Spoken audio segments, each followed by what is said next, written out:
নমস্কার ছাত্রছাত্রীরা, আবার একটা নতুন ভিডিওতে তোমাদের স্বাগত। তো ইতিহাসের প্রথম ইউনিট টেস্টের প্রথম অধ্যায়ের সাজেশন আমি ইতিমধ্যে আপলোড করে দিয়েছি, যেগুলোতে তোমরা যথেষ্ট ভালোবাসা দিয়েছো আমাকে। তো সেই জন্য আমি দ্বিতীয় অধ্যায়ের সাজেশনও আপলোড করছি এই ভিডিওর মাধ্যমে। আর খুব তাড়াতাড়ি ভূগোল, ইংরেজি, বাংলা, অন্যান্য বিষয়গুলো আপলোড করে দেবো। তো দেখো, প্রথমে এখানে বলে রাখি যে আমার এই সাজেশন থেকে যে যে প্রশ্নগুলো এবছরের পরীক্ষায় পড়েছিল সেগুলো এই সাজেশনের মধ্যে থাকবে, ভিডিওটা স্কিপ করবে না। এই সাজেশন থেকে সেই প্রশ্নগুলো আমি বলে দেবো যে এইগুলো পড়ে গেছে, এগুলো করার দরকার নেই। তো তোমরা প্লিজ ওগুলো করো না, ওই প্রশ্নগুলো করার দরকার নেই, ওগুলো বাদ দিয়ে বাদবাকিগুলো করবে। এবং সবচেয়ে ইম্পর্টেন্ট, এই অধ্যায় থেকে কোন কোন প্রশ্নগুলো ইম্পর্টেন্ট বেশি সেগুলো আমি অবশ্যই বলে দেবো এবছরের জন্য। তো ভিডিওটা স্কিপ করলে তোমরা কিন্তু সেগুলো শুনতে পাবে না, ঠিক আছে? তো আমি মুখে মুখে বলে দেবো সেগুলো। তো প্রথমে দেখে নাও কী কী প্রশ্ন এই দ্বিতীয় অধ্যায় থেকে এবছরে পড়ে গেছে। তো এখান থেকে দেখো, 4 নম্বরের জন্য পড়েছে নববঙ্গ আর নবজাগরণের সীমাবদ্ধতা, এটা 4-এ পড়েছে। আর দুইয়ে পড়েছে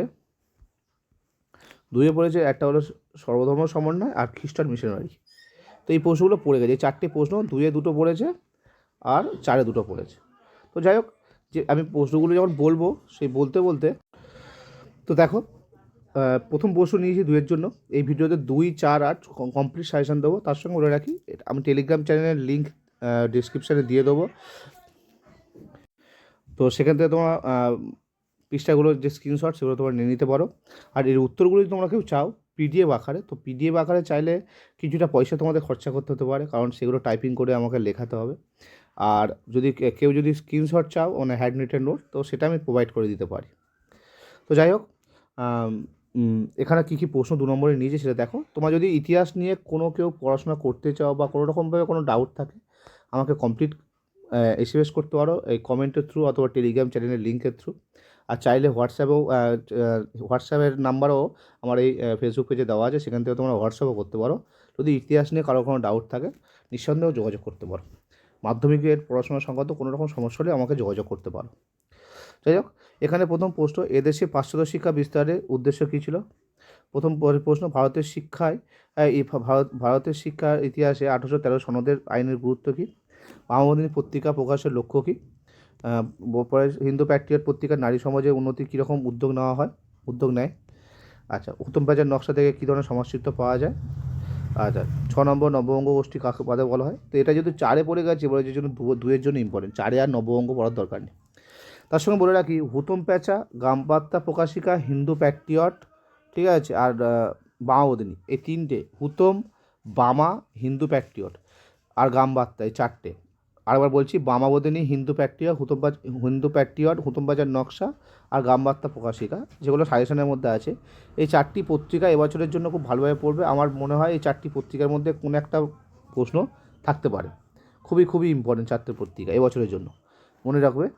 6-এর দাগের প্রশ্ন বলে দিয়েছি। 7-এর দাগের প্রশ্ন, সংস্কার আন্দোলনে নব্যবঙ্গদের ভূমিকা। এটা নব্যবঙ্গদের হবে, টাইপিং মিস্টেক আছে। পরের প্রশ্ন, হিন্দু প্যাট্রিয়ট পত্রিকা প্রকাশের 2টি উদ্দেশ্য লেখো। পরের প্রশ্ন 10-এর দাগে, হরিশ্চন্দ্র মুখোপাধ্যায় অত্যাচারী চাষিদের কীরূপ সহযোগিতা করেছিল? খুব ভালো প্রশ্ন।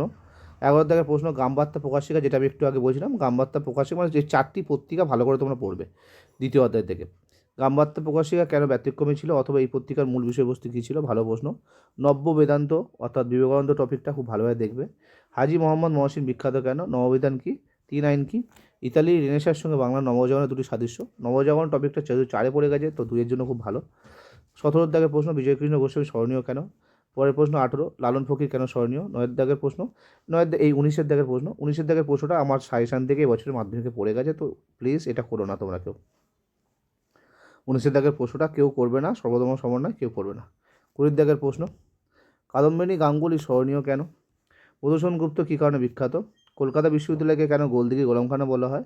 23-এর দাগের প্রশ্ন, পাশ্চাত্য শিক্ষা বিস্তারে ডেভিড হেয়ারের অবদান। 24-এর দাগের প্রশ্ন, প্রাচ্য দ্বন্দ্ব কী? 1900 থেকে বাংলা নবজাগরণ বলতে কী বোঝো? মেঘলে মিনিট কী? শ্রীরামপুর তৈরি কাদের বলা হয়? ওদের ডেসপাচকে ভারতের ম্যাগনা কার্টা কেন বলা হয়?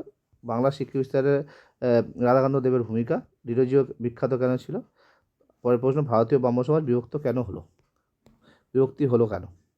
তো এই ছিল 31টি প্রশ্ন। এবার এখানে একটা কথা বলি, স্যার তুমি 30টা এতগুলো প্রশ্ন দিচ্ছ 2 নম্বরে, আরে এর মধ্যে এই যে রাধাকান্ত দেব এটা 4-এ করা দরকার, ডিডোজিও 4-এ পড়ে গেছে, শুধু 2-এ করতে হবে। ব্রাহ্ম সমাজ সমাজটা তোমার 8-এ করবে, ব্রাহ্ম সমাজ রাজা রামমোহন টপিকটা 8-এ তোমাদের করতে হবে। তো এই প্রশ্নগুলো তোমরা যখন 8-এ করবে তখন তোমাদের 2-এ করার দরকার নেই, কারণ 8-এর মধ্যে তোমার 2 বানিয়ে নিতে পারবে, 4-এ করলে আর 2-এ করার দরকার নেই। তাই 2-এ কাদের জন্য 2-এর প্রশ্নগুলো করেছি, যারা মনে করো স্যার আমরা বেশি বড় মুখস্থ করতে পারবো না, আমরা 4 নম্বর 8 নম্বর বেশি করতে পারবো না, তারা এই 2 নম্বরের এই প্রশ্নগুলো করে নিতে পারলে আশা করি এর মধ্যে তোমরা কমন পেয়ে যাবে।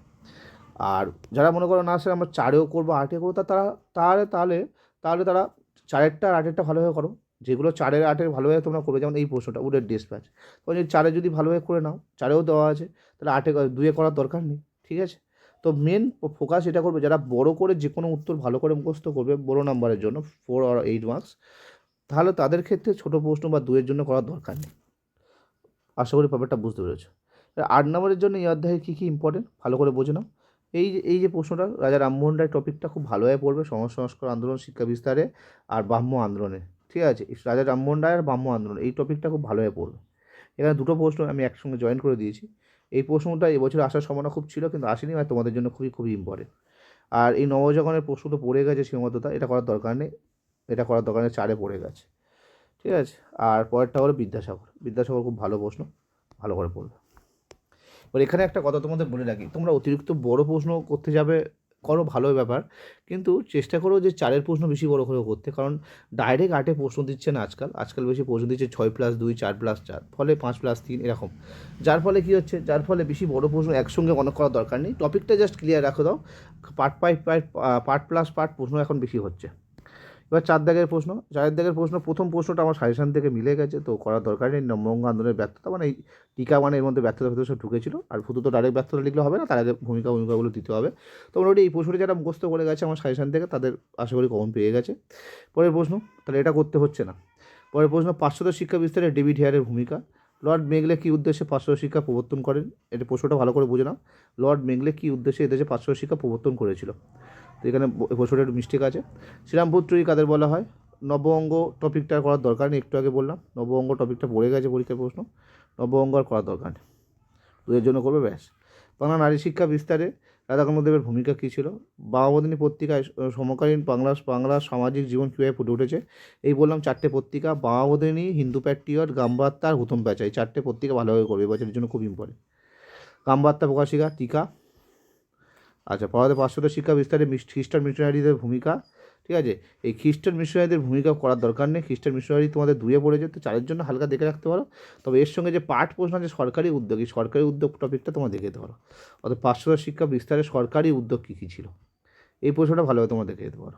মিশনারিদের ভূমিকাটা দেওয়া দরকার নেই, তো সরকারি উদ্যোগ তোমরা দেখছো, ভালো করে কথাটা বুঝতে পেরেছো। পরের প্রশ্ন, 1900 থেকে নারী শিক্ষা বিস্তারে লিঙ্ক ওয়াটার বেতনের ভূমিকা।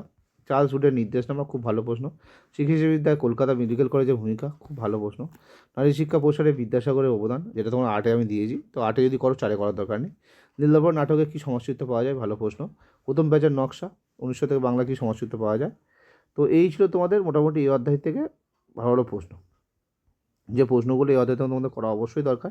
এই কটা তোমরা যদি প্রশ্ন ভালোভাবে করো খুব খুব তোমাদের কমন পেয়ে যাবে। আর তার সঙ্গে বলে দিচ্ছি আরেকবার, যারা হ্যান্ড রিটেন নোট চাও আমাকে কমেন্ট মানে পিডিএফে হিসেবে কমেন্ট করতে পারো, আমি এখানে টেলিগ্রাম চ্যানেলের লিঙ্ক দিয়ে দেবো, তোমার টেলিগ্রাম চ্যানেলে যুক্ত হয়ে যাবে, সেখান থেকে তোমরা সমস্ত কিছু তথ্য পেয়ে যাবে, আমি ছবি হিসেবে স্ক্রিনশট দিয়ে দেবো। আর যারা চাও যে পিডিএফ আকারে আমি নোটস চাই, জাস্ট ডাউনলোড করে তোমরা প্রিন্ট আউট করে নেবে, সেক্ষেত্রে টাইপিং চার্জ কিছু দিতে হতে পারে।